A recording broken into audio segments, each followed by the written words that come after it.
А в Якутске состоялся второй этап республиканских соревнований по скалолазанию. Как и в каких направлениях проходят подобные состязания, расскажет Ольга Башук. Соревнования по скалолазанию проходят в два этапа. Первый – булдеринг, так называемая серия коротких трасс. Второй этап – трудность, где участникам необходимо преодолеть длинный маршрут. Участников каждым годом прибавляется, и сложности у нас трассы еще даже сложнее становятся. И, конечно, мы рады, и каждый год у нас проводится 2 раза для взрослых, 2 раза для детей. Спортсмены занимались целый год, чтобы показать лучший результат. В соревнованиях участвуют не только профессионалы, но и любители.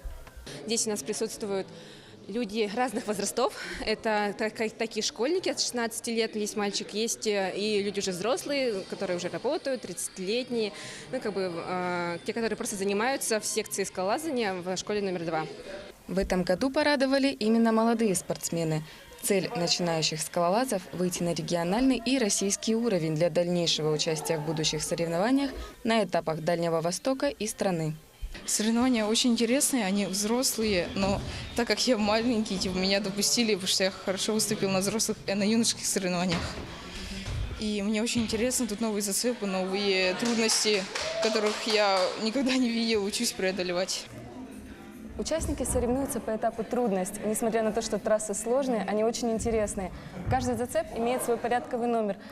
Чем больше зацепов соберет участник, тем выше будет его результат. Растет уровень подготовки спортсменов, организации соревнований и компетенции судейской бригады. Появляются лидеры и новые талантливые спортсмены. В ближайшее время планируется открытие скалодрома в 24-й школе. Для клуба альпинистов это новое место для тренировок, а для школьников уроки физкультуры станут еще интереснее. Ольга Башук, Павел Пахомов, Якутск.